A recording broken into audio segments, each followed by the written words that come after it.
अल्लाह अल्लाह क्या मज़ा मुर्शिद के मैं खाना में है, अल्लाह अल्लाह क्या मज़ा मुर्शिद के मैं खाना में है, दोनों आलम की हकीकत एक पैवाने में है, दोनों आलम की हकीकत एक पैवाने में है। अल्लाहर नाम बोलते जार भालो लगे, শুনতেও তার মজা লাগে। কেন কেন কেন? আল্লাহ বলেন ফাযকুরুনি আযকুরুকুম ওয়াশকুরুলি ওয়ালা তাকফুরুন।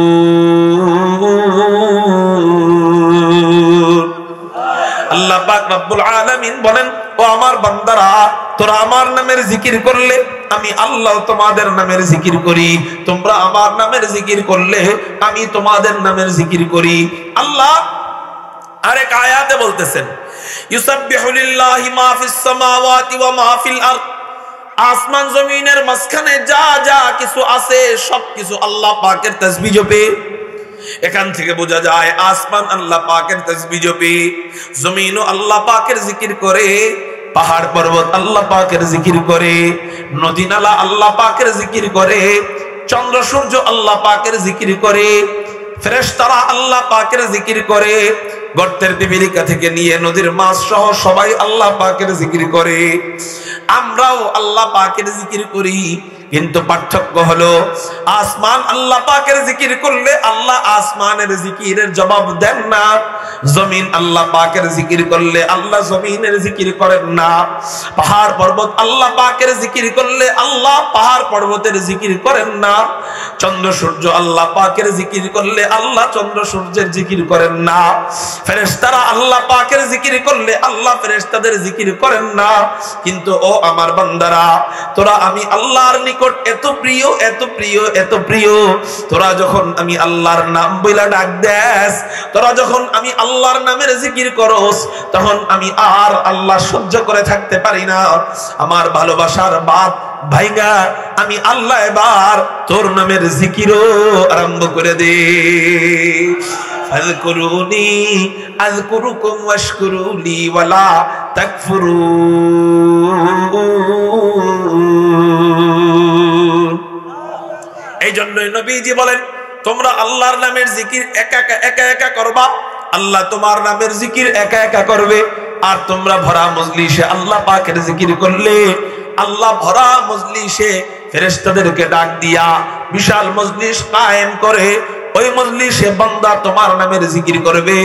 এই জন্য এই ভরা মজলিসে যখন আল্লাহর নামের তাসবিহ গুলা পড়ার কথা বলা হয় অথবা সুযোগ আইসা যায়, তখন আর দেরি করব না, আকাশ পাতাল প্রকম্পিত করে চিৎকার দিয়ে আবেগ নিয়ে অনুভূতি নিয়ে মোহাব্বত আর ভালোবাসা নিয়ে আল্লাহর নাম বলবো। বলি না আল্লাহু আকবার?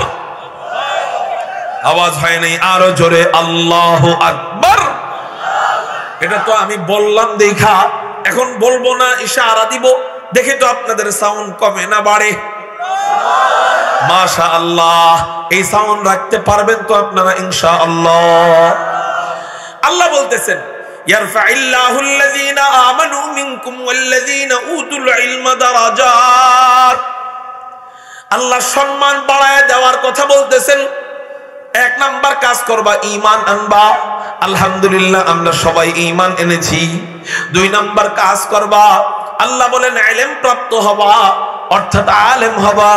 আমি আল্লাহ তোমার সম্মান, তোমার ইজ্জত, তোমার শান, তোমার মান, তোমার মর্যাদা আমি আল্লাহ দুনিয়াতেও বাড়ায় দেওয়ার জিম্মাদারি নিলাম, আখিরাতেও বাড়ায় দেওয়ার জিম্মাদারি নিলাম। একটু চিৎকার দিয়া বলেন না সুবহানাল্লাহ। আপনি বলতে পারেন, হুজুর এত কষ্ট করে আমরা আলেম হব, আলেম হওয়ার পর আল্লাহ আমাদেরকে পুরস্কার এতটুকু দিবেন যে আল্লাহ আমার সম্মান বাড়ায় দিবেন, এতটুকুই কি পুরস্কার? আমি বলবো এটাই কম কিসের? মানুষ সম্মানের জন্য কত কিছু করে, মানুষ সম্মানের জন্য ডাক্তার হয়, মানুষ সম্মানের জন্য ডক্টর হয়, মানুষ সম্মানের জন্য ইঞ্জিনিয়ার হয়, মানুষ সম্মান পাওয়ার জন্য ডিগ্রি অর্জন করে, কেউ সম্মানের জন্য চেয়ারম্যান হয়, কেউ এমপি হয়, কেউ মন্ত্রী হয়, কেউ সম্মানের জন্য মন্ত্রী হওয়ার পর 5 বছর ক্ষমতায় থাকে, কেউ সম্মানের জন্য মন্ত্রী হওয়ার পর 10 বছর ক্ষমতায় থাকে, কেউ সম্মানের জন্য মন্ত্রী হওয়ার পর 16 বছর ক্ষমতায় থাকে, এরপর হেলিকপ্টারে পলায় যায়। সম্মানের জন্য কত কষ্ট করে, সম্মানী হওয়ার জন্য বাবার শিক্ষা মানুষদের মাথার ভিতরে ঢুকায় দেওয়ার চেষ্টা করে, ছোট বাচ্চাদের ভিতরে, ছোট স্কুল কলেজের ছোট ছোট বাচ্চাদের ভিতরে বাবার শিক্ষা ঢুকায় দেওয়ার চেষ্টা করে, মুজিববাদের শিক্ষা ঢুকায় দেওয়ার চেষ্টা করে। আল্লাহু আকবার, আল্লাহু আকবার। সম্মান দেনে ওয়ালা আল্লাহ, আল্লাহ পাক রব্বুল আলামিন যাকে সম্মান দেয় দুনিয়ার কেউ নামাইতে পারে না। আল্লাহ যাকে সম্মান দেয় না, 16 বছর তার প্রশংসা করলেও তার সম্মান আর ফিরে আসে না। দেখেন না, 16 বছর মুজিবকে নিয়ে কত সম্মান হই না তারা দেখানোর জন্য, কত শিক্ষাই না শিখাইলো মুজিবের, কত ইতিহাস। মুজিব কোন টয়লেট ব্যবহার করত, মুজিব খাইতে কি পছন্দ করত, মুজিব কার সাথে প্রেম করত, মুজিব কখন ঘুমাইতো, মুজিব কখন ঘুম থেকে উঠতো, মুজিব কাশি দিত এক এক দিনে কয়টা কইরা, মুজিব হাঁচি দিত এক এক দিনে কয়টা কইরা, মুজিব এক এক দিনে কয়বার কইরা টয়লেটে যাইতো। কত ইতিহাস ছোট্ট বাচ্চাদের মাথায় ঢুকায় দিছিল। বলে কেন? বাপকে বানাইতে চাইছে জাতির পিতা। আল্লাহ যার সম্মান দেয় নাই, ওরে আল্লাহ জাতির পিতা বানায় না, ওরে আল্লাহ মুতের পিতা বানায় দিছে। পোলাপান যেখানেই মুজিবের ছবি পায় ওখানে পোলাপানের পেশাব ধরে, যেখানেই হাসিনার ছবি পায় ওখানে পোলাপানের পেশাব ধরে, যেখানেই মুজিবের মূর্তি পায় ওখানে পোলাপানের পেশাব ধরে। আস্তে করে প্যান্টটা খুইলা পেশাব করে দেওয়া আরম্ভ করে, ঠিক না বেঠি? বাবা মনে করো সম্মান, এটা আর কেমন পুরস্কার মিয়া? 16 বছর কষ্ট করলো সম্মানের জন্য, মাগার সম্মান পাইলো না। তারে জিগাও যে সম্মান কেমন দামি। যে 16 বছর কষ্ট করলো সম্মান পাইলো না, তাকে জিজ্ঞাসা করো ফুফু সম্মান কেমন দামি একটু বলেন, তার কাছ থেকে শিখবো সম্মান কেমন দামি। তাহলে আল্লাহ সম্মান, উলামায়ে কেরামদের সম্মান দেয় কে? এজন্যই দেখেন না, আলেমদের সম্মান আল্লাহ দেয়, বান্দা কমাইতে চাইছে, আল্লাহ বান্দাকে সরাই দিছে, আলেমকে টিকায় রাখছে। আল্লাহ আলেমের সম্মান দেয়, বান্দা কমাইতে চাইছে, এরপর ওই বান্দাকে, আলেমকে বান্দারা জেলে ঢুকাইছে সম্মান কমানোর জন্য। কিন্তু সম্মান কমে নাই, মানুষ দেখে সালাম দেয়, আসসালামু আলাইকুম ওয়া রাহমাতুল্লাহ, জুনায়েদ আল হাবিব সাহেব হযরত আপনি কেমন আছেন, আল্লামা মামুনুল হক সাহেব হুজুর আপনি কেমন আছেন। মানুষ দেখে সালাম দেয়। জেলে ঢুকার সময় মানুষ আলেমদেরকে সালাম দেয়, সালাম। আল্লাহ কয়েকদিনের ব্যবধানেই এখন ওদেরকে জেলে ঢুকাইছে। ওদেরকে যখন মানুষ জেলে নিয়ে যায় তখন মানুষ সালাম দেয় না, মানুষ ডিম মারে, ঠিক না ঠিক? মুহতারাম হাজিরিন, তাইলে বলেন সম্মান দেওয়ার মালিক কে? সম্মান এটা কি অনেক গুরুত্বপূর্ণ দামি উপহার না কম দামি উপহার? দামি উপহার। আল্লাহ আমাদের সম্মান বাড়ায় দিবেন যদি আমরা ঈমান আনার পরে ইলম অর্জন করতে পারি। এটা তো কোরআনের আয়াত। চলেন এবার হাদিস থেকে আমরা একটু ব্যাখ্যা করি ইলম অর্জনের কত দাম, ইলম অর্জনের কত ফজিলত। আমরা কেন শুনবো? বলে শোনার দুইটা কারণ। এক নাম্বার কারণ আলেমদের বিরোধিতা করব না। 2 নাম্বার কারণ সন্তানদেরকে ইনশাআল্লাহ এই যে রমজান আসতেছে, রমজানের পরেই মাদ্রাসায় দিয়ে দিব, বলি ইনশাআল্লাহ। ইলম অর্জনের কত ফজিলত। 1 নাম্বার ইলম অর্জনের 1 নাম্বার ফজিলত, হুজুর আকরাম সাল্লাল্লাহু আলাইহি ওয়াসাল্লাম সুনানে দারিমির মধ্যে হাদিসটি বর্ণনা করেন। হুজুর আকরাম সাল্লাল্লাহু আলাইহি ওয়াসাল্লাম জানায় দেয়, মাজলিসু ইউতানাযাউ ফীহিল ইলমু আহাব্বু ইলাইয়া মিন কদরিহি সালাতান। হুজুর আকরাম সাল্লাল্লাহু আলাইহি ওয়াসাল্লাম বলেন, আমার নিকট ইলম অর্জন করা নফল নামাজের চেয়েও দামি। একটু চিৎকার দিয়া বলেন না সুবহানাল্লাহ। নফল নামাজের চেয়ে ইলম অর্জন করা দামি। এখন আপনি বলতে পারেন হযরত কেন কেন কেন? আমি আরেক হাদিস থেকে দলিল দিব কেন নফলের চেয়ে ইলম অর্জন দামি। হুজুর আকরাম সাল্লাল্লাহু আলাইহি ওয়াসাল্লাম বলেন, তলাবুল ইলমি ফরিয়দাতুন আলা কুল্লি মুসলিম। ইলম অর্জন করা প্রত্যেক মুসলমানের উপর ফরজ। নফল নামাজ পড়া ফরজ নয়, ইলম অর্জন করা ফরজ। এবার বলেন নফল বেশি দামি না ফরজ বেশি দামি? ফরজ বেশি দামি। এজন্যই আমাদের এক উস্তাদ ছিলেন, ওনাকে আমরা সুন্নতি হুজুর বলতাম। সব সময় নফল নামাজের প্রতি যত্নবান থাকতেন। আলহামদুলিল্লাহ, একদিনও তাহাজ্জুদ ছুটতো না, একদিনও ইশরাক ছুটতো না, একদিনও চাষ নামাজ ছুটতো না। একদিনও তাহিয়াতুল ওযু ছুটতে দেখি নাই, একদিনও তাহিয়াতুল মসজিদ ছুটতে দেখি নাই, কখনোই দেখি নাই আসরের নামাজের আগে 4 রাকাত সুন্নত ছুটেছে, কখনোই দেখি নাই বেতের নামাজের পরের 2 রাকাত সুন্নত ছুটেছে। কিন্তু হযরত মাদ্রাসা খোলা থাকা অবস্থায় কখনো আওয়াবিন নামাজ পড়তেন না। মাগরিবের পরে ওনার ক্লাস ছিল, মাগরিবের পরে ওনার ঘন্টা ছিল, সালামটা সুন্নতের ফিরাইয়াই উনি ক্লাসে চলে আসতেন, ঘন্টা করা আরম্ভ করতেন। তো ছাত্ররা একদিন প্রশ্ন করলো, হযরত আপনি তো সব নামাজ পড়েন, ফরজ নামাজ তো পড়েনই আলহামদুলিল্লাহ, কিন্তু কখনো তাহাজ্জুদ মিস দেন না, কখনো ইশরাক মিস দেন না, কখনো চাশ মিস দেন না, কখনো অন্যান্য নফল নামাজগুলা মিস দেন না, কিন্তু মাগরিবের পরে আমরা মনে করি এই আজকে মনে হয় আপনি একটু আওয়াবিন পড়তে দাঁড়াবেন। ছাত্ররা আওয়াবিন পড়তে দাঁড়ায়, কিন্তু আপনাকে কখনোই দেখি না আওয়াবিন পড়তে। আপনি সুন্নত নামাজের সালামটা ফিরেই সাথে সাথে আপনি ক্লাসে চলে আসেন, ছাত্রদেরকে পড়ানোর জন্য চলে আসেন। এটার কারণটা কি? হযরত আওয়াবিন নামাজের গুরুত্ব কি ইসলামের মধ্যে কম নাকি? হযরত বললেন যে না না না, আওয়াবিন নামাজের অনেক দাম, আওয়াবিন নামাজ অনেক উঁচু, অনেক দামি একটা ইবাদত। কিন্তু তোমার সামনে কেউ হীরা রাখলো, আবার পাশে কেউ স্বর্ণ রাখলো, দুইটার থেকে যে কোনো একটা তোমাকে সাজেস্ট করতে বললো, তুমি নিবা কোনটা? আমরা জবাব দিলাম হযরত আমরা হীরা নিব, কারণ স্বর্ণের চেয়ে হীরা দামি। হযরত বললেন শোনো, ইলমের এই মজলিস কত দামি, নফল নামাজ 6 রাকাত আওয়াবিন নামাজ, এটা পড়তে সময় লাগতো সর্বোচ্চ গেলে 12, 14, 15 মিনিট, কিন্তু এই যে ইলমের মজলিস, মাজলিসু ফিকহিন মিন ইবাদাতি 60 সানা, এই ইলমে দ্বীনের মজলিস এত দামি, এত দামি, এত দামি। হুজুর আকরাম সাল্লাল্লাহু আলাইহি ওয়াসাল্লাম বলেন, এই ইলমের মজলিস, ফিকহের মজলিস, মাসআলা মাসাইল শিখার মজলিস, মাসআলা মাসাইল শিখানোর মজলিস, কুরআনের মজলিস, হাদিসের মজলিস, তাফসীরের মজলিস, এগুলা এত দামি, 60 বছর নফল ইবাদতের চেয়েও ইলমের মজলিস আল্লাহর কাছে বেশি দামি। আওয়াবিন পড়তে লাগবে ধরো 15 মিনিট, 10 মিনিট, কিন্তু আমি যেই কাজে চলে আসি এই কাজের দাম 60 বছর নফল ইবাদতের চেয়েও দামি। মুহতারাম হাজিরিন, এখান থেকে বোঝা যায় যে হ্যাঁ হ্যাঁ হ্যাঁ আলহামদুলিল্লাহ সুম্মা আলহামদুলিল্লাহ, মাদ্রাসার ছাত্ররা যতক্ষণ মাদ্রাসায় বসে, যতক্ষণ মাদ্রাসায় পড়ে, আলহামদুলিল্লাহ সুম্মা আলহামদুলিল্লাহ, তারা নফল নামাজের চেয়েও দামি কাজ মাদ্রাসায়, নফল নামাজের চেয়েও দামি ইবাদত মাদ্রাসায় করতে থাকে। এজন্য আপনি একটু তালিমে বসেন, আপনি 2 দিনে তাবলীগে যায় বড় মুসল্লি হয়ে গেছেন, আলহামদুলিল্লাহ, শুকরিয়া, আপনাকে ধন্যবাদ, আপনার জন্য তাবলীগ দরকার।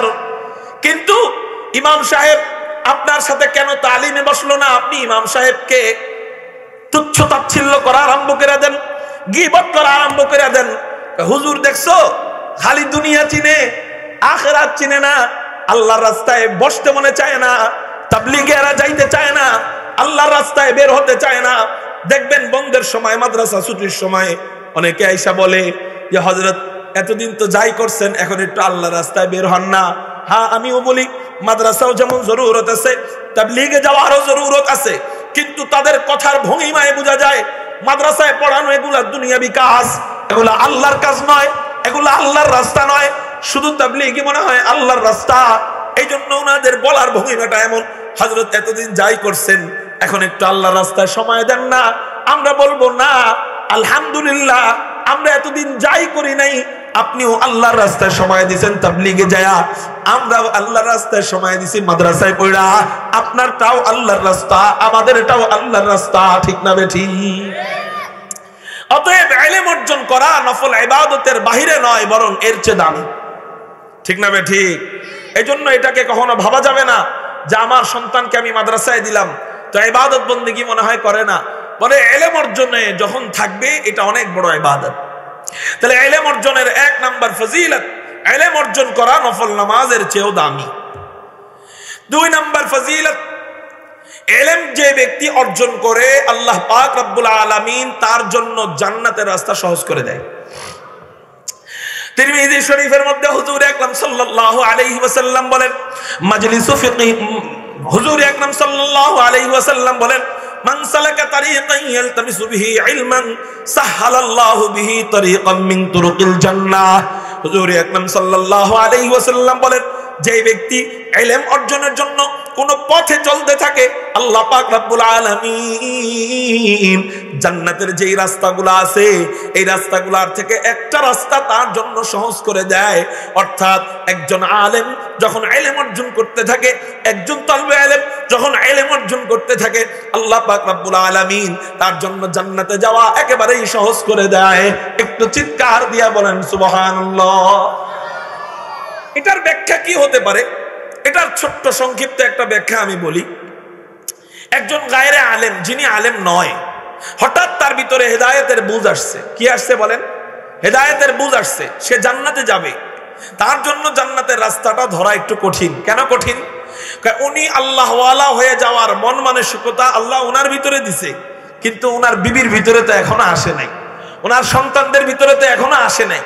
সেই জন্য উনি নামাজি হলেও ফজরের নামাজের সময় বিবি শুয়ে থাকে, ওই বিবির আসলটা তার গায়ে পড়ে, অর্থাৎ মাঝে মাঝে তারও ফজরের নামাজ মিস হয়ে যায়। ঠিক না বে ঠিক? উনি আল্লাহওয়ালা হলেও, উনি নামাজি হয়ে গেলেও বিবির সাথে ঘুরতে গেছে, এখন বিবি নামাজ পড়ার প্রতি কোনো আগ্রহ নাই, বাস বিবির সাথে সেও ঘোরা আরম্ভ করে দিছে। সৎসঙ্গে স্বর্গবাস, অসৎ সঙ্গে সর্বনাশ। নিজে নামাজি হইতে চাইতেছে, নিজে আল্লাহওয়ালা হইতে চাইতেছে, নিজে আল্লাহকে পাইতে চাইতেছে, নিজে জান্নাতের রাস্তা খুঁজতে চাইতেছে, কিন্তু আশপাশের লোকদের কারণে, বিবির কারণে ধরেন সে জান্নাতের রাস্তা পায়াও আবার হারায় ফেলতেছে। এদিকে কিছুদিন পর বিবির হেদায়েত হলো, আলহামদুলিল্লাহ এখন স্বামী এবং বিবি একসাথে নামাজ পড়ে, ভালো মাশাআল্লাহ। 2-3 বছর পর মেহনত করার পরে বিবি এখন নামাজি, স্বামীও নামাজি, বিবিও নামাজি, কিন্তু সন্তানগুলা বেনামাজি। এই সন্তানদের কারণে ঘর থেকে টিভিটা নামাইতে পারতেছে না। সে আল্লাহকে যে খুঁজবে, আল্লাহর পথে যে চলবে, জান্নাতের পথে যে চলবে, সে এটা পারতেছে না। টিভিটা কোনোভাবেই নামাইতে পারতেছে না। টিভি নামাইলে বাড়ির লোকজন আরো আছে, এরা বেজার হয়। যাই হোক, আরো 2-3 বছর মেহনত করার পর টিভিটা নামাইতে পারছে। এখন সন্তানের হাত থেকে বিয়ের আগে চিন্তা করছে মোবাইলটা দিব না। কেন? বিয়ের আগে মোবাইল দিলে চরিত্র ধ্বংস হয়ে যায়। এজন্যই আমাদের কওমি মাদ্রাসায় আলহামদুলিল্লাহ কোন ছাত্রের কাছে মোবাইল পাওয়া যায় না। যদি পাওয়া যায় বড় বড় মাদ্রাসায় বহিষ্কার করে দেওয়া হয়, আবার যদি পাওয়া যায় এটাকে জমা নেওয়া হয়, একবারে ছুটির আগ পর্যন্ত আর দেওয়া হয় না। মুহতারাম হাজিরিন, এটা একজন স্বাভাবিক আম পাবলিক, যে সাধারণ জনগণ, যে তার বাড়িতে চাইলেই করতে পারবে না। পোলার থেকে হাত থেকে মোবাইল নিবে, এই যে আমাদের ড্রাইভার সাহেবের ছেলের হাতের থেকে মোবাইল নিছে, পোলায় পোলায় কই জানি গেছে না। এখন বেটা কয় মোবাইল নেওয়ার থেকে তো না নেওয়াই ভালো ছিল। মুহতারাম হাজিরিন, তাহলে একজন দিনদার আল্লাহওয়ালা আলেম যদি না হয়, তার জন্য জান্নাতের রাস্তাটা একটু কষ্ট হয়ে যায়, কঠিন হয়ে যায়। হয়তোবা পরিবেশের কারণে সে আর জান্নাতের রাস্তা খুঁজতে যায়ও আর পায় না। মনে করেন একদিন ছেলেটাও কি করলো, ভালো হয়ে গেল, ছেলেও ভালো, এখন অনৈতিক কার্যকলাপও করে না, বিবিও ভালো, সেও ভালো। হঠাৎ করে তার এক বন্ধুর বিয়েতে দাওয়াত দিছে। বন্ধুর বিয়েতে কি করছে? দাওয়াত দিছে। দাওয়াত দেওয়ার পরে ওই বন্ধুর বিয়েতে গেছে ছোট সময়ের বন্ধু, হ্যাঁ দোস্ত, সারা জীবনের একটা দোস্তের সম্পর্ক, বিয়েতে না গেলে সম্পর্ক ছিন্ন হয়ে যাবে। বিয়েতে গেল, যাওয়ার পরে দেখে যে এটা বিয়ে না পূজা মণ্ডপ বুঝাই যাইতেছে না, অর্ধলঙ্গ নারী দিয়ে ভরা। ঠিক না ভাই? ঠিক। এই যে জান্নাতের রাস্তায় চলতে তার জন্য কঠিন হয়ে যাইতেছে না সহজ হয়ে যাইতেছে? কঠিন হয়ে যাইতেছে। মুহতারাম হাজিরিন, আলহামদুলিল্লাহ সুম্মা আলহামদুলিল্লাহ, আমরা যারা ছোট্ট সময়ের থেকে মাদ্রাসায় পড়ি, আমরা মরণের আগ পর্যন্ত এই ধরনের সমস্যার সম্মুখীন আমাদের হতে হয় না। যে কোনো মুহূর্তে আমরা ইবাদতের পরিবেশ পেয়ে যাই। বিবির কাছে ইবাদতের পরিবেশ, মসজিদে ইবাদতের পরিবেশ, বাইরে ইবাদতের পরিবেশ, মাদ্রাসায় ইবাদতের পরিবেশ, বাড়িতে ইবাদতের পরিবেশ, বন্ধু বান্ধবের বাড়িতে ইবাদতের পরিবেশ। কারণ আমাদেরকে ওই সমস্ত বন্ধু বান্ধব আমাদের নাইও যে যাদের বাড়িতে গেলে মনে হবে যে পূজা মণ্ডপ চলতেছে, এমন বন্ধু বান্ধব আমাদের নাই আলহামদুলিল্লাহ। তাইলে এটা কিসের বরকতে? এটা ইলমের বরকতে, ইলম অর্জনের বরকতে, কোরআনের ইলম, হাদিসের ইলমের বরকতে আল্লাহ আমাদের জন্য জান্নাতের রাস্তাকে সহজ করে দিয়েছেন। একটু চিৎকার দিয়া বলেন সুবহানাল্লাহ। ইলম অর্জনের 3 নম্বর ফজিলত, হুজুর আকরাম সাল্লাল্লাহু আলাইহি ওয়াসাল্লাম বলেন, ওয়া ইন্নাল মালাইকাতা লাতাদাউ আজনিহাতাহা রিদান লিতালিবিল ইলম। ওয়া ইন্নাল মালাইকাতা লা তাদাউ আজনিহাতাহা রিদান লিতালিবিল ইলম। হুজুর আকরাম সাল্লাল্লাহু আলাইহি ওয়াসাল্লাম বলেন, একজন তালিবে ইলম যখন ইলম অর্জনের জন্য, আলিফ শিখার জন্য, বা শিখার জন্য, তা শিখার জন্য মাদ্রাসায় যায়, ইলম অর্জনের জন্য ঘর থেকে বের হয়, ওই বাচ্চাটা সমাজের কাছে বোঝা হইতে পারে, ও সমাজের কাছে বোকা হইতে পারে। দেখেন না, বাপ সন্তান নিয়ে আসে হুজুরদের কাছে, 4 জন সন্তান নিয়ে আসছে, হযরত এটা আমার বড় ছেলে, দোয়া করেন, এ মারামারিতে অনেক পটু, এরে আমি সেনাবাহিনী বানাবো। আচ্ছা, দোয়া করে দিলাম। হুজুর তারপরে সন্তানটারে দেখতেছেন ইঞ্জিনিয়ারিং বুদ্ধি আছে, মোবাইল ব্যাংকার টর্চলাইট বানায়, দোয়া করেন হুজুর এরে আমি ইঞ্জিনিয়ার বানাবো। আচ্ছা, বানায়ও ইঞ্জিনিয়ার। হুজুর তারপরে সন্তানটারে দেখতেছেন এ রোগীর সেবা টেবা করতে ভালোবাসে, ওর ভিতরে ডাক্তারি চেতনা পাওয়া যায়। হযরত দোয়া করেন ওরে আমি ডাক্তার বানাবো। তারপরে টারে দেখতেছেন লুলা মার্কা, প্রতিবন্ধী মার্কা, কি আর করার হুজুর, আল্লাহ আমারে দিয়েছে সন্তান হিসেবে, পোলা তো ফালায় তো আর দেওয়া যায় না, এটারে নিয়ে মাদ্রাসায় ঢুকাইছি। ঠিক না বেঠি? এটারে নিয়ে মাদ্রাসায় ঢুকাইছি। আল্লাহু আকবার, আল্লাহু আকবার। ওই সন্তান বোকা হওয়ার কারণেও, প্রতিবন্ধী মার্কা হওয়ার পরেও, বোকা হওয়ার পরেও, সমাজের কিছু না বোঝার পরেও মাদ্রাসায় যখন ঢুকে, কুরআনের ইলম ওর সিনায় ঢুকে, হাদিসের ইলম ওর সিনায় ঢুকে, আল্লাহ বলেন ওয়াল কুরআনিল হাকীম, কুরআন হিকমত ওয়ালা। এই কোরআন যে পড়ে আল্লাহ তাদেরকেও হিকমত ওয়ালা বানায় দেয়। এই কোরআন যারা পড়ায় আল্লাহ তাদেরকেও হিকমত ওয়ালা বানায় দেয়। একটা বাচ্চা ছোট সময়ে বোকা ছিল, কিন্তু আল্লাহ পাক রব্বুল আলামিন বড় হওয়ার পর, আলেম হওয়ার পর আল্লাহ ওই বাচ্চার মাথার ভিতরে এমন বুদ্ধি দিয়ে দেয়। বাংলাদেশের বড় বড় বুদ্ধিজীবীরা, আপনারা ইতিপূর্বে টক শো দেখেছেন, আলেমদের কাছে যত বড় বড় মুরগি চোর, গম চোর, টিন চোর, আলু চোর, পাকিস্তানের মুরগি চোর, যত বড় বড় চোরেরা আলহামদুলিল্লাহ আলেমদের সামনে আসছে, আলহামদুলিল্লাহ ওদের পায়জামা গরম হয়ে গেছে। কয় কেন কেন কেন? আলেমদের সাথে বুদ্ধি দিয়ে পারা যায় না, সবকিছু দিয়ে পারবা, কিন্তু আলেমদের 2টা জিনিস দিয়া তুমি পারবা না। 1 নাম্বার হলো ইলম, 2 নাম্বার হলো চোখের পানি। তুমি অস্ত্র দিয়ে পারতে পারো, তোমার কেদার দিয়ে পারতে পারো, গরুর রশি দিয়ে বাইদা বাইদা আলেমদেরকে জেলে ঢুকাইতে পারো। মাগার ওই আলেম যখন অ্যাটম বোমা ছাড়া শুরু করবে, চোখ থেকে যখন 1টা 2টা করে ফুটা আল্লাহর কাছে পাঠানো আরম্ভ করবে, ইনশাআল্লাহুল আজিজ আলেমদের জুতা পিটা করতে হবে না, তোমাদের নিজেদের পোলাপানরাই তোমাদেরকে জুতা পিটা কইরা কইরা জেলে ঢুকায়। ঠিক না বেঠি? এই জন্য আলেমদের চোখের পানিকে খুব ভয় করতে হবে, কারণ তাদের সম্মান, তাদের মান, তাদের শান, তাদের মর্যাদা বাড়ায় দেওয়ার জিম্মাদারি আল্লাহ দুনিয়ার কাউকে দেন নাই। তাদের সম্মান বাড়ায় দেওয়ার জিম্মাদারি ডাইরেক্ট আল্লাহ নিয়েছেন। কে নিয়েছেন বলেন? এজন্য তাদের চোখের পানিকে ভয় করতে হবে।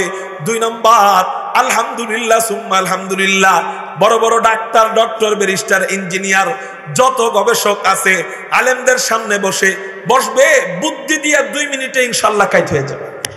বুদ্ধি দিয়া, এটা কোরআনের বরকতে, হাদিসের বরকতে। আল্লাহু আকবার। আলেমদের কি বুদ্ধি, কথায় কথায় চলে আসে।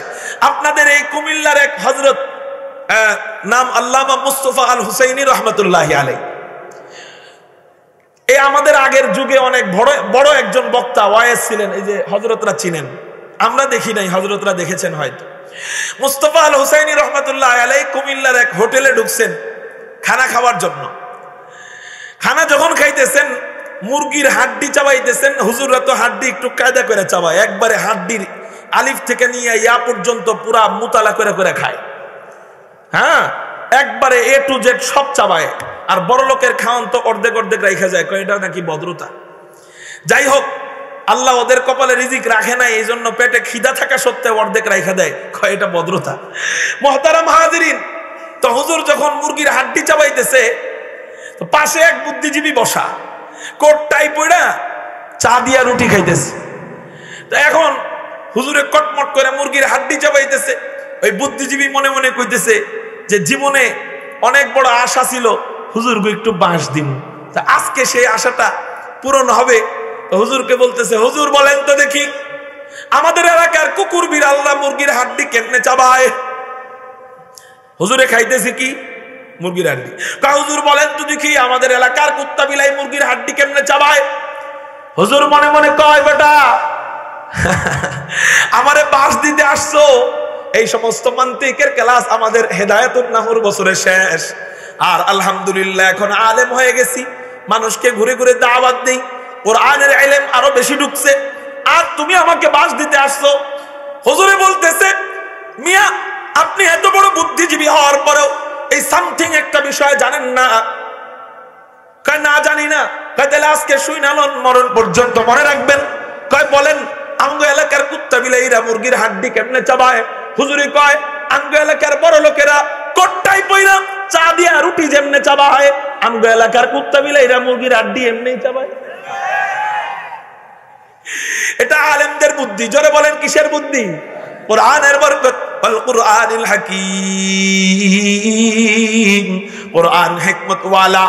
এই কোরআন যে পড়ে, এই কোরআন যারা পড়ায়, আল্লাহ এদেরকেও হিকমত ওয়ালা বানায় দেয়। শামিলের যুদ্ধের পর 1857 সাল, শামিলের জিহাদের পর হযরত হাফেজ আমিন শহীদ রহমাতুল্লাহি আলাইহি শহীদ হয়ে গেলেন। শামিলের যুদ্ধের সিপাহ সালার হযরত কাসিমুল খায়রাত ওয়াল উলুম কাসিম নানুতুবি রহমাতুল্লাহি আলাইহি দারুল উলুম দেওবন্দ মাদ্রাসার প্রতিষ্ঠাতা পরিচালক ওয়াল উলুম কাসিম নানুতুবি রহমাতুল্লাহি আলাইহি দারুল উলুম দেওবন্দের 7টা মসজিদ ঝাড়ু দিতেছেন, এমন মুহূর্তে ইংরেজের পুলিশ বাহিনী উপস্থিত। আয়েশা বলতেছেন, ও মিয়া মৌলভী কাসিম কাহা? মৌলভী কাসিম কোথায়? উনাদের ব্যাপারে গ্রেফতারির পরোয়ানা জারি হয়েছে। হাজী ইমদাদুল্লাহ মুহাজিরে মক্কির ব্যাপারে গ্রেফতারির পরোয়ানা জারি হয়েছে। হযরত কাসিম নানুতুবির বিরুদ্ধে গ্রেফতারির পরোয়ানা জারি হয়েছে। ইমামে রব্বানী রশিদ আহমদ গাঙ্গুহির ব্যাপারে গ্রেফতারির পরোয়ানা জারি হয়েছে। তো এই তিনজনকে গ্রেফতার করবে, এর মধ্যে কাসিম নানুতুবিকে ধইরাই ফেলছে, কাছে আইসা গেছে। হুজুর তখন মসজিদ কি করতেছেন বলেন না? ঝাড়ু দিতেছেন। তো মসজিদ যখন ঝাড়ু দিতেছেন, হযরত কাসিম নানুতুবি রাহমাতুল্লাহি আলাইহি ইংরেজ বাহিনী বলে, মৌলভী কাসিম কাহা? বর্তমানে না ফটো আছে, চেহারা ফটোতে দেখা যায়, পিকচারে দেখা যায়। ওই জামানায় তো পিকচার ছিল না। সাজেশন নিয়ে নিয়ে, ইনফরমেশন নিয়ে নিয়ে ওই এলাকায় যায় ওই আসামি ধরা হতো। তো যায় যিনি আসামি ওনারই জিজ্ঞাসা করতেছে, মৌলভী কাসিম কাহা? এখন উনি মনে মনে কয়, আমি যদি বলি আমি মৌলভী কাসিম, তাহলে তোর কাছে ধরা, জেলখানায় যেতে হবে। আর আমি যদি বলি আমি মৌলভী কাসিমকে চিনি না, তাহলে মিথ্যা হয়ে যাবে। যদিও ওই সময়ে মিথ্যা বলা নিজেকে বাঁচানোর জন্য জরুরি ছিল, কিন্তু হযরত কাসিম নানুতুবি রাহমাতুল্লাহি আলাইহি চিন্তা করলেন, দেওবন্দের আদর্শ তো এটা নয়, আমাদের আকাবির আসলাফদের আদর্শ তো এটা নয়। ওনারা জীবন চলে যাবে, তারপরেও সন্দেহজনক কোনো কাজও করবে না। কবিরা গুনাহ তো দূরে থাক, কবিরা গুনাহ যে করে না উনি হলো মুমিন, সন্দেহজনক কাজও যে করে না তিনি হলেন মুত্তাকি। আল্লাহু আকবার। আমাদের আকাবির আসলাফদের, আমাদের বড়দের আল্লাহ পাক রব্বুল আলামিন তাকওয়ার এতটা উপরের স্তর দান করেছিলেন যে নিশ্চিত ধরা খাবে, জেলখানায় চলে যাবে, কথা নড়বড় হইলে ধরা পড়ে যাবে। এই মুহূর্তেও একটা মিথ্যা বলেন নাই। উনি চিন্তা করলেন, সত্য বললেও ধরা, মিথ্যা বললেও ধরা। মাঝখান দিয়ে উনি হিকমত বের করলেন, ওয়াল কুরআনিল হাকীম।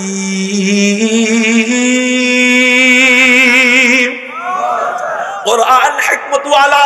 এই কোরআন যে পড়ে, এই কোরআন যে পড়ায়, আল্লাহ তাদেরকেও হিকমত ওয়ালা বানায় দেয়। হযরত কাসিম নানুতুবি মনে মনে চিন্তা করলেন, হিকমত যদি জায়গা মতো কাজে লাগাইতে না পারি, তাহলে হিকমত মাদ্রাসায় শিখে আর লাভ কি হইল? হযরত কাসিম নানুতুবি যেই জায়গায় দাঁড়ায়ছিলেন, ওই জায়গার থেকে 10 হাত দূরে যায় আগের জায়গায় দেখে বলেন, মৌলভী কাসিম আভি তো ইহা থা। মৌলভী কাসিম কিছুক্ষণ আগেই তো এই জায়গায় ছিল, এখন জানি কই। সুবহানাল্লাহ বলেন না? এটা আলেমদের বুদ্ধি, আলেমদের জেহেন। কিসের বরকতে? কোরআনের বরকতে। কিসের বরকতে বলেন না? কোরআনের বরকতে। ইনশাআল্লাহ আপনার সন্তানকে আপনি মাদ্রাসায় পড়াবেন, কোরআনের বদৌলতে আল্লাহ আপনার সন্তানকে জামানার শ্রেষ্ঠ বুদ্ধিজীবী বানায় দিবে। ছাত্র ভালো হওয়ার দরকার নাই, যে সব সময় এক হবে এরকম প্রয়োজন নাই। মুহতারাম হাজিরিন, এমন অনেক আল্লাহ ওয়ালা আমাদের বাংলাদেশে আছে এবং ছিলেন, যারা ছাত্র জামানায় কিতাবের ইবারত পড়তে পারতেন না, কিন্তু উস্তাদ হওয়ার পর আল্লাহ পাক তাদের এমন ভাবে জেহেন খুইলা দিছে যে কোন শাইখুল হাদিস ওনাদের সাথে পারেনি। এই ফরিদাবাদ মাদ্রাসার এক শায়েখ কিছুদিন আগে ইন্তেকাল করেছে। এমন ছাত্র জামানায় দুর্বল ছিলেন, একেবারে দুর্বল। কোন সময়ে উনি মুখস্থ লিখতে পারতেন না, এমন জেহেন ছিল। পরীক্ষায় যায় উনি যা পড়ে যেতেন সব ভুলে যেত, এমন অবস্থা। কিন্তু উনি যখন বড় হলেন, আলেম হলেন, আল্লাহ ফরিদাবাদ মাদ্রাসার মতো এক মাদ্রাসায় হাদিস পড়ানোর সুযোগ দিয়ে দিলেন এবং বড় বড় শাইখুল হাদিস সাহেবরা ওনার সাথে বসলে কথায় এলেমে পারতো না, আল্লাহ এমন এলেম দিয়ে দিয়েছে। এজন্য কুরআনি ইলম পাওয়ার জন্য কাবিলিয়াত জরুরি নয়, মাকবুলিয়াত জরুরি, আল্লাহর পক্ষ থেকে কবুল হওয়া জরুরি। মুহতারাম হাজিরিন, তো বলতেছিলাম এই মাদ্রাসার ছাত্রটা যখন ঘর থেকে বের হয়, বাড়িতে যায়, বাড়ি থেকে বের হয় মাদ্রাসায় যায়, মাদ্রাসা থেকে বের হয় আবার বাড়িতে যায়, তখন আল্লাহ জানায় দেয়, ও আমার ফেরেশতারা, এই বাচ্চাটা ওর বাবা মার কাছে বোকা হইতে পারে, সমাজের কাছে বোকা হইতে পারে, মানুষের কাছে তুচ্ছ তাচ্ছিল্যের পাত্র হইতে পারে, কিন্তু এই বাচ্চাটা আমি আল্লাহর কাছে এত দামি, আমি আল্লাহর কাছে এত দামি। ওই বাচ্চাটা যেন জমিনে পা না ফেলে, ওর পায়ের নিচে তোমাদের নূরের পাখাগুলা বিছাইয়া দাও। আপনার সন্তান বিসিএস ক্যাডার হইছে, লাল গালিচার উপর হাইটা যায়, আপনি সমাজে গর্বিত, আমার সন্তান লাল গালিচার সংবর্ধনা পাইছে। কিন্তু ওই লাল গালিচা ওই গুলিস্তানের হকাররা এই ছোট্ট ছোট্ট করে কাইটা 10, 20, 30 টাকা কইরা পাপোশ হিসাবে বিক্রি করে। আচ্ছা আপনারা বলেন না, 30 টাকার পাপোশ ধনীরা নেয় না ফকিন্নিরা নেয়? ফকিন্নিরা নেয়। তো তোমার পোলায় কোন গালিচার উপর হাইটা যায়? ফকিন্নির পাপোশের উপর হাঁটে। আর আলহামদুলিল্লাহ সুম্মা আলহামদুলিল্লাহ, আমরা যারা মাদ্রাসায় পড়ালেখা করি অথবা সন্তানদেরকে মাদ্রাসায় পড়াই, আমাদের সন্তানরা রাস্তা দিয়ে হাইটা যায়, ওই পাপোশের চেয়ে দামি আমি এটা বলবো না। 7 আসমান এক পাল্লায়, 7 জমিন এক পাল্লায়, আসমান জমিনের মাঝখানে যত সম্পদ আছে সমস্ত সম্পদ এক পাল্লায়, আরেক পাল্লায় ফেরেশতাদের মাত্র একটা নূরের পাখা রাখা হবে। বলে সব আসমান জমিনের মাঝখানের সম্পত্তির চেয়ে, 7 আসমান 7 জমিনের চেয়ে ফেরেশতাদের একটা পাখার দাম আল্লাহর কাছে কোটি কোটি গুণ বেশি। ইলম অর্জনের 3 নম্বর ফজিলত, আমাদের পায়ের নিচে ফেরেশতাদের নূরের পাখা বিছানো থাকে। একটু চিৎকার দিয়া বলা যায় না আল্লাহু আকবার? ইলম অর্জনের 4 নম্বর ফজিলত, হুজুর আকরাম সাল্লাল্লাহু আলাইহি ওয়াসাল্লাম তিরমিজি শরীফের মধ্যে জানায় দেয়, ওয়া ইন্না তালিবাল ইলমি লা ইস্তাগফিরু লাহু মান ফিস সামাই ওয়াল আরদ হাত্তা আল হিতানু ফিল মা। হুজুর আকরাম সাল্লাল্লাহু আলাইহি ওয়াসাল্লাম বলেন, তলবে ইলমের জন্য আসমান এবং জমিনের মাঝখানে যত কোটি মাখলুক আছে সমস্ত মাখলুকরা আল্লাহর কাছে মাগফিরাতের দোয়া করতে থাকে, আল্লাহর কাছে ক্ষমা চাইতে থাকে। একটু চিৎকার দিয়া বলেন না সুবহানাল্লাহ। নবীজি বলেন হাত্তাল হিতানু ফিল মা, গভীর সমুদ্রের যে মাছ, এই মাছও একজন আলিফ বা তার ছাত্র, আলহামদুলিল্লাহ রাব্বিল আলামিন পড়নেওয়ালা ছাত্র, আবিহি ক্বালা হাদাসানা পড়নেওয়ালা ছাত্র। এই ছাত্রের জন্য গভীর সমুদ্রের মাছগুলা আল্লাহর কাছে দোয়া করে, একটা দুইটা নয়, যত মাখলুক আছে সব মাখলুক আল্লাহর কাছে বলে, আল্লাহ তুমি অমুক তলবে ইলম আব্দুর রহমানকে মাফ করে দিও, আল্লাহ তুমি অমুক তলবে ইলম আব্দুল্লাহকে মাফ করে দিও, আল্লাহ তুমি অমুক তলবে ইলম নাম ধইরা ধইরা দোয়া করে আল্লাহর কাছে মাফ চায়। আপনি বলেন, বুখারী শরীফের হাদিসের মধ্যে নিশ্চয়ই আপনারা এই ঘটনা জানেন যে এক বেশ্যা মহিলা একটা কুকুরকে পানি পান করাইছিল, তৃষ্ণার্ত কুকুরকে পানি পান করাইছিল। ওই কুকুর নাপাক প্রাণী, এই কুকুরের জিহ্বা লালা যদি কারো গায়ে লাগে 7 বার ধৌত করতে হয়। পেশাব তো দূরে থাক, শুধু লালা লাগছে 7 বার ধৌত করতে হয়। এই নাপাক প্রাণী কুকুর, এই কুকুরকে পানি পান করানোর কারণে কুকুরের দোয়ার বরকতে আল্লাহ একজন বেশ্যাকে জান্নাতের উঁচু মাকাম, এতটা উঁচু মাকাম দিয়ে দিছে যে নবীজির কাছে ওয়াহির মাধ্যমে খবর পাঠাইছে যে একজন বেশ্যাকে এক কুকুরের দোয়ার উসিলায় আমি আল্লাহ জান্নাতি বানায় দিলাম। সেখানে আপনার সন্তান যদি মাদ্রাসায় পড়ে, আপনার সন্তানকে যদি মাদ্রাসায় দেন, ওর জন্য এক প্রাণী দোয়া করবে নাকি নবীজির হাদিস থেকে বোঝা যায় কোটি কোটি প্রাণী দোয়া করবে? কোটি কোটি প্রাণীরা দোয়া করবে।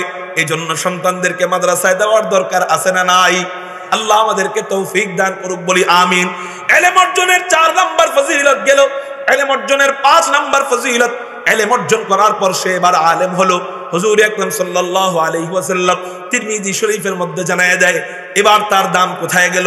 এতক্ষণ ছিল তলবে ইলম, এখন হয়ে গেল আলেম। তো আলেম হওয়ার পর তার দাম এখন কোথায় গেল? নবীজি বলেন, ইন্নাল উলামা হুম ওয়ারাসাতুল আম্বিয়া ওয়া ইন্নাল আম্বিয়া লাম ইওয়ারিসু দিনারা ওয়ালা দিরহামা ওয়া ইন্নামা ওয়ারাসুল ইলম ফামান আখাযা বিহি আখাযা বিহাযযিন ওয়াফিন। হুজুর আকরাম সাল্লাল্লাহু আলাইহি ওয়াসাল্লাম বলেন, ইন্নামাল উলামা হুম ওয়ারাসাতুল আম্বিয়া। এই দুনিয়ার মানুষ শুনে নাও, কুল্লু নাফসিন যায়িকাতুল মাউত, প্রত্যেকটা প্রাণেরই মৃত্যুর স্বাদ গ্রহণ করতে হবে। আমি নবী হইছি তো কি হইছে, আমারও মরণ হবে।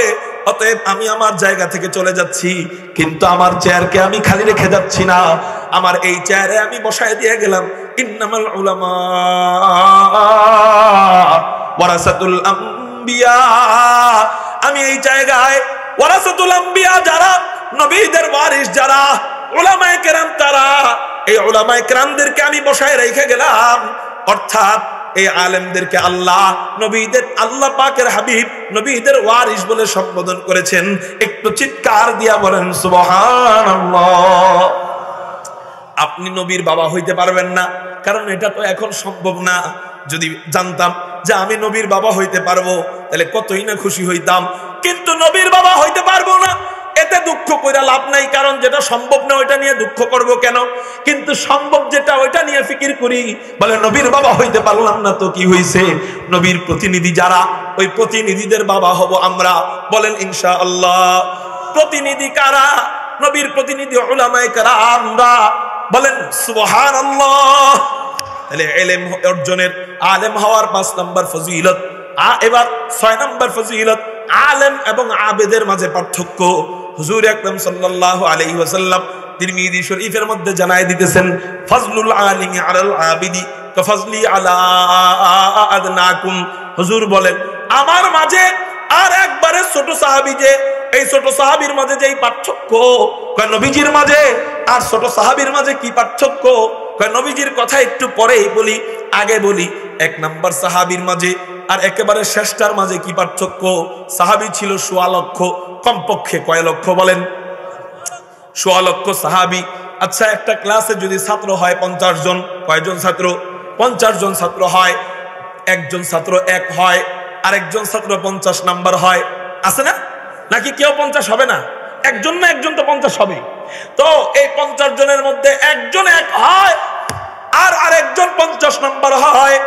বলে 1 আর 2 এর মাঝে পার্থক্য হলো, 1 যে হয় সে গড়ে মনে করেন পাইছে 99, 2 যে হয় সে গড়ে মনে করেন পাইছে 98। কিন্তু যে নাকি 50 হয়, এ গড়ে কত পায় জানেননি? ওই আদু ভাই মার্কা 2 3 2 3 2 3। এদের অবস্থা এমন, পরীক্ষার হলে জিগাইব রজুলুন ইসম ফেল না হরফ, আপনি কইবেন রজুলুন এসএম, ও কইব এসএম আবার কারে কয়? ঠিক না? ঠিক। এই আদু ভাই মার্কা ছাত্র। মুহতারাম হাজিরিন, তো ওই 1 নাম্বার যে হয়, ওই 1 নাম্বার হলো 99 গড়ে, 50 নাম্বার যে হয় এ গড়ে পায় 2 3। বেশিরভাগ ওর খালি খাতা জমা দেয়, পরিষ্কার খাতা। সারে জিগাইব, কিরে খালি খাতা জমা দিছস কে? আপনারাই তো লেখছেন পরিষ্কার খাতার জন্য 4 নাম্বার ফ্রি, তো অন্তত না লেখা পরিষ্কার খাতা দিলাম, তাও যদি 4 পাই। তো এই মার্কা ছাত্র হইলো 50। আচ্ছা, 1 আর 50 এর মাঝে যদি এই পার্থক্য হয়, সাহাবায়ে কেরাম ছিল 1.25 লক্ষ, 1 আর 1.25 লক্ষ নাম্বারে, তাহলে কি পার্থক্য? সুবহানাল্লাহ বলবেন না? এবার আসেন, 1 রে সরায় দেন, ডাইরেক্ট নবীজি আইসা গেছে 1 এর উপরে।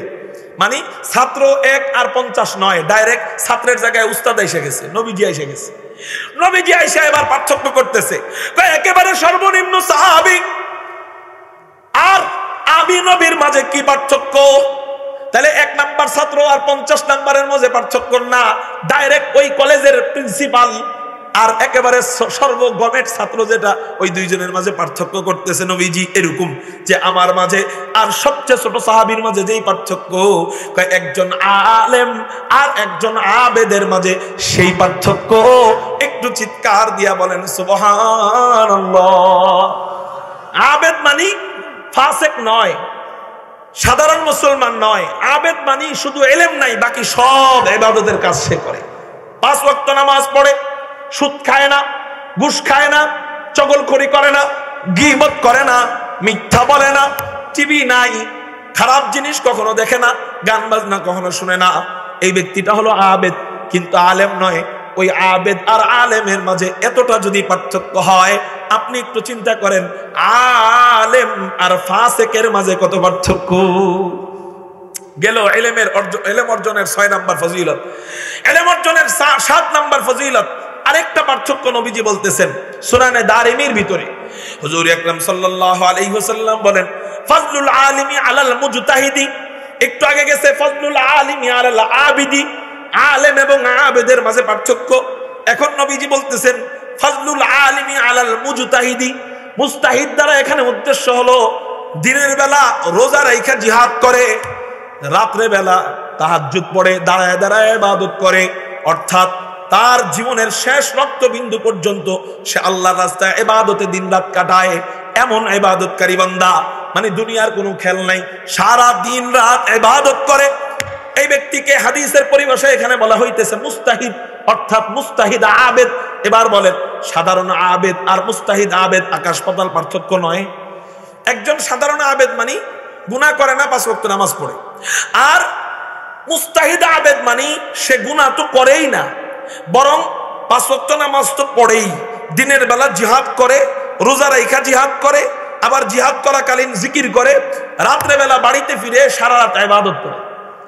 এই ব্যক্তি আর আলেমের মাঝে পার্থক্য কতটুকু? নবীজি বলেন মিআতু দারাজাতিন, এই দুইজনের মাঝে পার্থক্য হলো 100টা স্তর। এবার নবীজি বলেন মা বাইনাদ দারাজাতাইনে 500 সানাতিন, এই 100 স্তরের মাঝে এক স্তর থেকে আরেক স্তরের দূরত্ব হলো 500 বছরের রাস্তা। আর আস্তে কোন সুবহানাল্লাহ, কয়শত বছরের রাস্তা? 500 বছরের রাস্তা। আবু দাউদ শরীফের হাদিস থেকে আমরা জানি আসমান জমিনের মাঝখানের রাস্তা হলো 500 বছরের। তার মানে একটা স্তরের দূরত্ব পুরা দুনিয়ার সমান। তার মানে একজন আলেম আর একজন মুস্তাহিদ আবেদ, এই দুইজনের মধ্যে পার্থক্য হলো যেহেতু 100 স্তর 100 দুনিয়ার সমান, তার মানে একজন আবেদ আর ইবাদত গুজার বান্দা, এই দুইজনের মাঝে পার্থক্য হলো 100টা দুনিয়া। বুঝেন? 2 দিন একটু ইবাদত কইরে আলেমের মাথায় টঙ্গীর ময়দানে যায় বাড়ি দেন না। বুঝেন আপনার মাঝে আর তার মাঝে কত পার্থক্য। আল্লাহ আমাদেরকে বুঝার তৌফিক দান করুক বলি আমি। ইলম অর্জনের 7 নাম্বার ফজিলত গেল। 8 নাম্বার ফজিলত, হুজুর বুঝলাম আবেদ আলেমের মাঝে পার্থক্য, এটাও বুঝলাম মুস্তাহিদ আবেদ আর আলেমের মাঝে পার্থক্য। এখন আমরা জানতে চাই নবীজি আর আলেমের মাঝে পার্থক্য কতটুকু? কার মাঝে? নবীজি আর আলেমের মাঝে। আলেম আর আবেদের মাঝে যদি 100 স্তর পার্থক্য হয়, নবীজি আর আলেমের মাঝে পার্থক্য হওয়ার দরকার ছিল কোটি কোটি স্তর। ঠিক না ঠিক? কারণ কই নবী আর কই আলেম, কই আমাদের নবীজি আর কই আলেম। কিন্তু নবীজি সুনানে দারিমির মধ্যে জানায় দেয় মান জাআহুল মাউত ওয়া হুয়া ইয়াতলুবুল ইলম ওয়া হুয়া লিইহইয়া বিহিল ইসলাম, কোন ব্যক্তি ইলম অর্জন করলো এবং মারা গেল আর তার ইলম অর্জনের উদ্দেশ্য থাকে হলো ইসলামকে জিন্দা করা, ইসলামকে জিন্দা করার জন্য ইলম অর্জন করলো, আলেম হলো, এরপর ওই ব্যক্তি মারা গেল, কানা বাইনাহু ওয়া বাইনাল আমবিয়া দারাজাতুন ওয়াহিদাতুন, কানা বাইনাহু ওয়া বাইনাল আমবিয়া ফিল জান্নাতি দারাজাতুন ওয়াহিদাতুন, বলে ওই আলেম আর নবীজির মাঝে পার্থক্য থাকবে জান্নাতে মাত্র একটা স্তর। একটু চিৎকার দিয়া বলেন সুবহানাল্লাহ। আলেম আর আবেদের পার্থক্য কয়শো স্তর, আর নবী আর আলেমের মাঝে পার্থক্য কয় স্তর? সুবহানাল্লাহ। তাহলে কেন সন্তানদেরকে মাদ্রাসায় পড়াবেন না? ইলম অর্জনের 8 নাম্বার ফজিলত, ইলম অর্জনের 9 নাম্বার ফজিলত হুজুর আকরাম সাল্লাল্লাহু আলাইহি ওয়াসাল্লাম জানায় দেয় আত-তারগীব ওয়াত তারহিব নামক কিতাবের মধ্যে পাওয়া যায়। হুজুর বলেন ইযা জাআ আল মাউতু ওয়া হুয়া তালিবুল ইলম, হুজুর আকরাম সাল্লাল্লাহু আলাইহি ওয়াসাল্লাম বলেন কেউ ইলম অর্জন করা অবস্থায় মারা গেল ওয়া হুয়া শাহীদ, আল্লাহ পাক রব্বুল আলামিন তাকে ডাইরেক্ট শহীদি মর্যাদা দিয়ে দিবে। এই সবচেয়ে বড়টা দিয়ে দিছে, আর কিছু লাগে? এর চেয়ে বড়টা আর কি চান বলেন? ইলম অর্জন অবস্থায় মারা গেল, কা হুজুর এলেম অর্জন কি মাদ্রাসায় পড়ার পরে এলেম অর্জন শেষ? আমি বলি না, মাদ্রাসায় পড়ার পরে এলেম অর্জন শুরু হয় আরো। কারণ মাদ্রাসায় পড়া শেষ করলাম, ফারেক হইলাম, মানে আলিফ বাতা শিখলাম, এরপরে যায় আমাদের আলহামদুলিল্লাহ এলেম স্টাডি করা শুরু করি, চর্চা করা শুরু করি। তো এই যদি হয়, একজন আলেম যখন মারা যায় এলেমের বরকতে সে শহীদি মর্যাদা পায়। শেষ ফজিলত বইলে আমার বয়ান শেষ করি। 10 নম্বর ফজিলত, হযরত এটা না বললেন আমার ছেলেকে আলেম বানাইলে ছেলের ফজিলত, আলেমের ফজিলত। তো আমার পোলারে যদি আলেম বানাই আমার কি ফজিলত? কার? আমার। আমি যদি আমার ছেলেকে আলেম বানাই আমার কি ফজিলত? আচ্ছা, আপনি যদি তাকায় দেখেন হাসরের ময়দানে আপনি জাহান্নামী হয়ে গেছেন, আল্লাহ না করুক, কথার কথা, আপনি জাহান্নামী হয়ে গেছেন, আপনাকে জাহান্নামে ফেরেশতারা নিয়ে যাইতেছে, গলার মধ্যে আগুনের বেড়ি পড়াইছে, হাতের মধ্যে আগুনের বেড়ি পড়াইছে, জিহ্বার মধ্যে আগুনের পেরাক গাইরা টাইনা টাইনা আপনাকে নিতেছে। হঠাৎ করে আপনি তাকায় দেখলেন নবীজির পাশে আপনার সন্তানটা দাঁড়ায় দাঁড়ায় আপনার ব্যাপারে সুপারিশ করতেছে, আপনার কেমন লাগবে বলেন তো? আল্লাহু আকবার। তিরমিজি শরীফের মধ্যে হুজুর আকরাম সাল্লাল্লাহু আলাইহি ওয়াসাল্লাম বলেন, ইউশাফাউ ইয়াউমাল কিয়ামাতি সালাসাতুন, হাসরের ময়দানে 3 প্রকার ব্যক্তিকে আল্লাহ সুপারিশের অনুমতি দিবেন। 1 নাম্বার আল আম্বিয়া, 2 নাম্বার সুম্মাল উলামা, 3 নাম্বার সুম্মা শুহাদা। 1 নাম্বার আলেমদেরকে আল্লাহ সুপারিশের অনুমতি দিবেন, নবীদেরকে আল্লাহ সুপারিশের অনুমতি দিবেন। 2 নাম্বার উলামায়ে কেরামদেরকে আল্লাহ সুপারিশের অনুমতি দিয়ে দিবেন। এই আলেমটা যদি আপনার ঘর থেকে হয়, আমি মনে করি সবার আগে তার মা বাবার ব্যাপারে সুপারিশ করবে, ঠিক না বেঠিক? ইয়ারফাইল্লাহু আল্লাযীনা আমানু মিনকুম ওয়াল্লাযীনা উতুল ইলমা দারাজাত। ঈমান আনার পর আলেম হলে সম্মান বাড়ায় দেয় আল্লাহ। কিভাবে সম্মান বাড়ায় এই সম্পর্কে 10টা হাদিস, 10টা ফজিলত আপনাদের সামনে পেশ করলাম। ইনশাআল্লাহ এই ফজিলত জানার পর আমরা কারা কারা আমাদের মন মানসিকতা চেঞ্জ করতে পারছি যে হযরত আমরা ইনশাআল্লাহ আমাদের সন্তান যেদিন হবে অথবা এখন সন্তান আছে, এই রমজানের পরেই আমরা মাদ্রাসায় ভর্তি করে দিব। কারা কারা রাজি আছি? আল্লাহু আকবার বলে 2 হাত আল্লাহকে দেখাই। হাত উঠাইতে এত দেরি লাগে কেন বুঝলাম না। যাদের সন্তান হবে ভবিষ্যতে তারাও হাত উঠান। হ্যাঁ, সবাই সবাই সবাই আল্লাহকে হাত দুটা দেখান। রাজি আছেন ইনশাআল্লাহ? আমার ঘর থেকে আমি একজন সুপারিশকারী রাখতে চাই ইনশাআল্লাহ। হাত নামান। আর তলবে ইলম ভাইদেরকে বলবো, তলবে ইলম ভাইরা বাবা মাদ্রাসায় দিছে দেখাই যেন পড়েন, এমন যেন না হয়। দেখেন আপনাদের কত ফজিলত, আপনারা আল্লাহর কাছে কত দামি। অতএব ওই দামটা রক্ষা করেন। মাদ্রাসায় পড়া অবস্থায় কোনো অনৈতিক কাজ কখনো যাতে না করেন। বিশেষ করে চেষ্টা করবেন আমি আল্লাহর জন্য পড়তেছি, অতএব আমার উস্তাদের জন্য আমি পড়ি না, আল্লাহর জন্য পড়ি। আমার উস্তাদ না দেখলেও আমি যেমনে পড়বো, উস্তাদ দেখলেও আমি যেমনে পড়বো, উস্তাদ না দেখলেও আমি অমনে পড়বো। উস্তাদ দেখলেও যেমন আমি মোবাইল চালাবো না, উস্তাদ না দেখলেও আমি মোবাইল চালাবো না।